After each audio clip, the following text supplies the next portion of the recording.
Heidi fucking ho, everyone.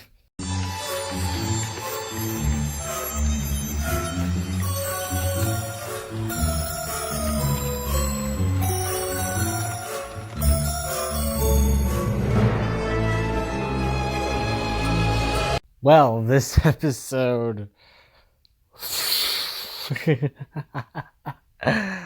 oh, man. Like it. Chucky is the biggest highlight ever in this show, as always. So apparently this episode takes place like a week later. Crazy. And it's already Halloween in this episode. Huh. On the second episode. Even though the third episode is going to come out on October 26th. So I honestly figured that it would take place still in Halloween, but I guess not. So, oh, that sucks. I will say, I thought we were going to get more young Charles Lee Ray in this, but we were only treated to one little flashback when he was a kid and he sees a razor blade in an apple that he got. And he purposely ate that razor blade and his mouth started bleeding. Like, Jesus. That was like the weirdest fucking thing ever. Like, you know what? Fuck it. I'll endure the pain. And he just did that. I will say, I feel like there was like Halloween references. Because it looked like Chucky was dressed as a young Michael Myers from Halloween. Were including like with the clown mask and the little clown costume he had. I felt like it was kind of referencing to a young Michael Myers from Halloween. I could be wrong. I probably am wrong, and I'm just thinking differently, you know? And who knows? Maybe it was to talk about, what is his name, Gacy? Because he dressed up as a clown and killed people, so I don't know. Could be that. But, man, this episode was good for Chucky. Like, he only got one kill, and that was killing the maid in Jake's uncle and aunt's house. And she fell on the knives when she was trying to put the dishes away, which I've kind of wondered, what person opens up the dishwasher and it's all steaming and like big steam is coming out of it? Like, bruh, you don't do that. That's the dishwasher trying to dry and warm the plates. Like, that's supposed to dry the dishes so it would take less work for you to just wipe them and then put them in the respectable cupboards that they usually go in their drawer, and what drawers they go in. But no, this lady just straight up is like, I'll just wipe them and have them out.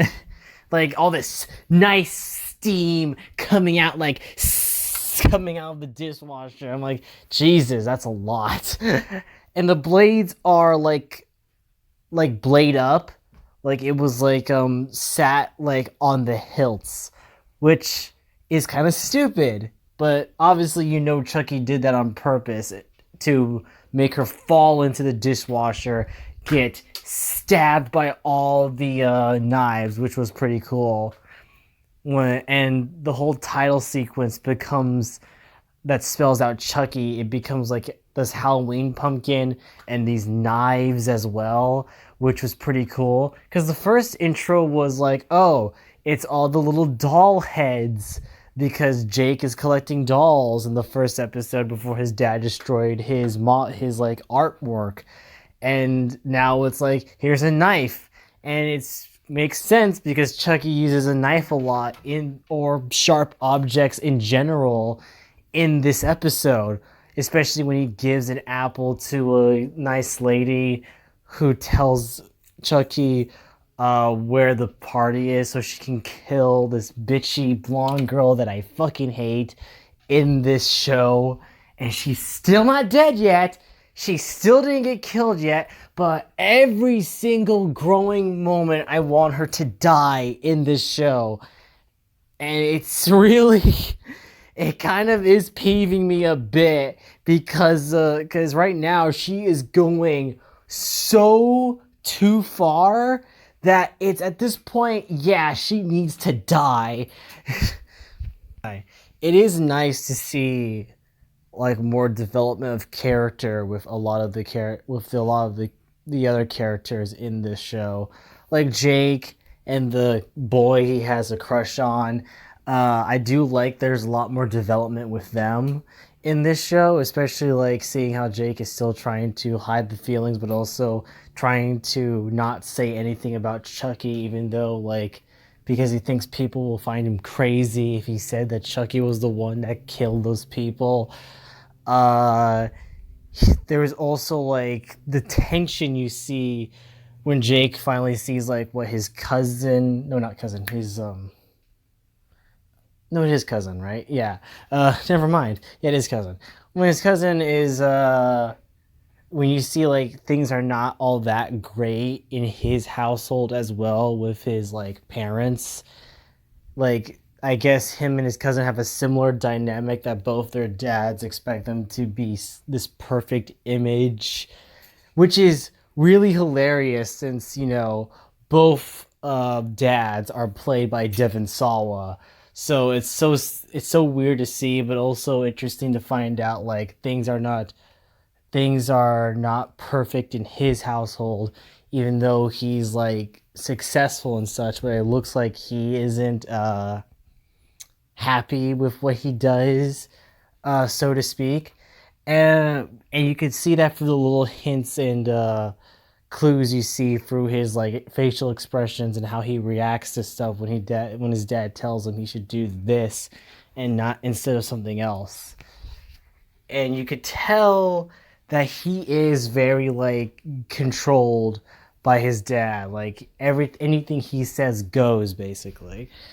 Which now is interesting to find out like yeah, there is a difference between like one's an alcoholic but expects his son to be different and the other isn't, and he's all in his little perfect life, his perfect house and everything, that he expects his son to be great as well.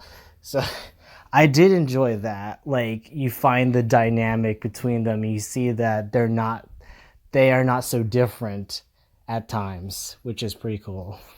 This has been a more entertaining episode of Chucky being himself, especially him just telling why killing is better, why killing is good, and all.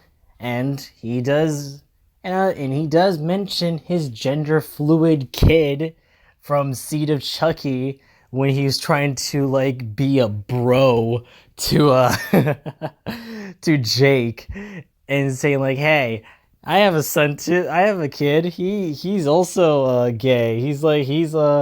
He's gender fluid." And which like I'm no monster, Jake. Even though I feel like didn't Chucky killed his kid in at the end of the movie after the kid got his own body, became uh a real boy, so to speak. Glenn or Glenda. I think the kid's name was. Like I feel like he did kill him, or it was left to the imagination to think that the kid did die, because Chucky did fucking choked him out in his own birthday party. I was talking to my friend Kaiju, also known as Godzilla, on a skateboard. I decided to call her Kaiju now because I think it's much more simple to call her that than just Godzilla. Where she said that, oh, Seed of Chucky got confirmed. It's still canon in this universe, which I feel like it was already canon when Nika looked at Tiffany, when Tiffany met her in the psychiatric ward, and she was like, "I'm sorry, you look strangely familiar. What do you mean? You look just like Jennifer Tilly," which is hilarious because in the end of Seed of Chucky, you find out Tiffany possessed Jennifer Tilly's body before she died. Which is so crazy that they just was like, you know what? Instead of getting a different actor to play Tiffany, let's just put Jennifer Tilly in this movie. So keep in mind, Jennifer Tilly is looking like a serial killer murderer in this world. Britney Spears was killed by Chucky in this universe, and and we and everyone who died in Seed of Chucky who was famous. I think, did Method Man die? I'm pretty sure Method Man got killed by Chucky, right? So yeah, all those celebrities you saw in Seed of Chucky are dead in this universe. So it's been confirmed. Everything that happened in Seed of Chucky is canon. And I'm very mad that the blonde girl, didn't get killed in this episode. And you could tell that Chucky was like so pissed about that because she was so hard to kill in this. Not only that, you were thinking like, oh, what is she gonna dress up as in this episode? Like, what is her secret costume that nobody knows about in this party? And then you find out that she dressed up as Jake's dead alcoholic father. Now, say what you want about the dad. He was an alcoholic. He was abusive. Yes. Like, say what you want about him, but that's still disrespectful of making fun of someone who just died last week, mind you. And not only that, you're not just making fun of it because like, oh, Jake, you'll be happy about this because you didn't like your dad. No, she specifically did that to make fun of Jake because like, lol, your dad's dead and you're parentless. You're just nothing. Ha ha.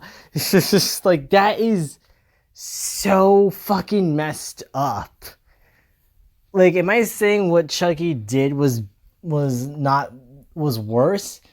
No, but it certainly wasn't a good thing what he did when he started to make fun of people. But to be fair, he didn't make fun or ill will to the dead in that stand-up he did with Jake. He just made fun of a girl who probably dreams about getting fucked by a green ninja. Or a Mewtwo, whatever her preference of Pokemon she wants to get fucked by. Alright. Overall, this episode was better than the first episode, which just felt like nothing but setup of characters and just like waiting for Chucky to finally kill someone. And I will say that the dad's death is still my favorite just because I love Chucky just going all exorcist on him and just puking like fucking whiskey on him just to electrocute him. Which is so funny. Like, he was an alcoholic. He died by the alcohol. And I'm like, well, yeah, you're certainly not wrong about that. He did die from his drinking. That's for sure, but just not in the way you would think it intended. Everyone is getting suspicious that Jake could be a killer in this town because they're thinking that he killed the dad, he killed the maid.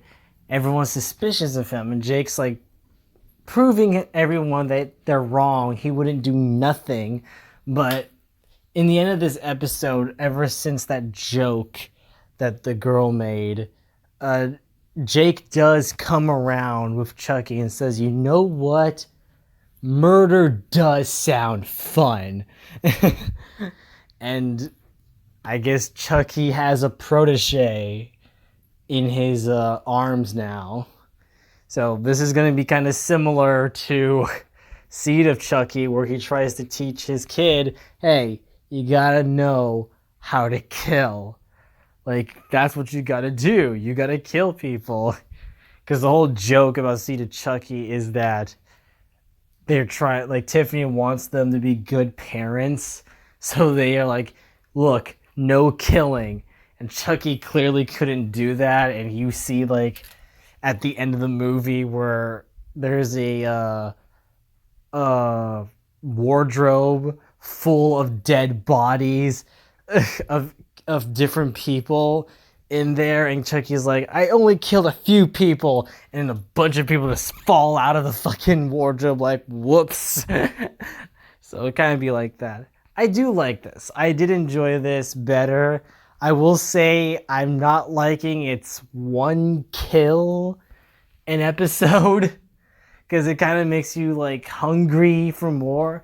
Even then, at that point, the maid didn't deserve it. You kind of felt bad for her. All she did was just clean and did nice things. Hell, that maid was practically a family to like the son in this household, even though like the parents are saying like she was family to us, even though they don't know jack shit about her, which is the hilarious thing. Like, oh, she was family. Yeah, do you know any next to kin of hers? And they're like, no. I think she has a brother. Do you even know where she lives? I don't know. She lives somewhere in the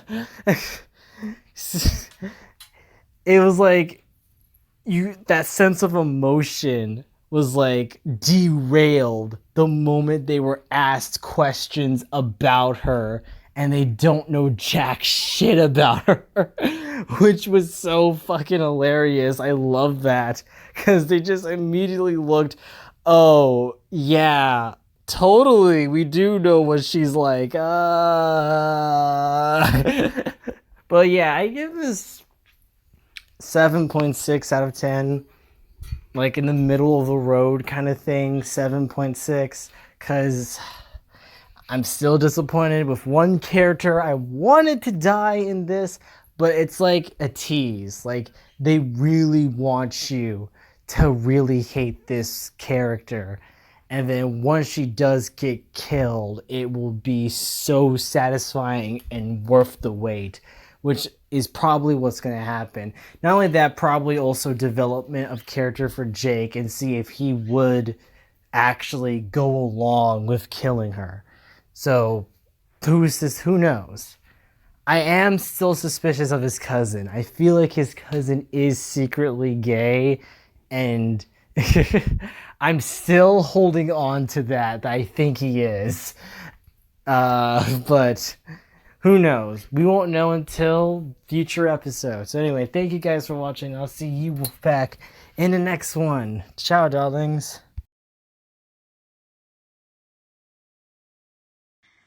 Ow, ow, ow! Ow! Ow!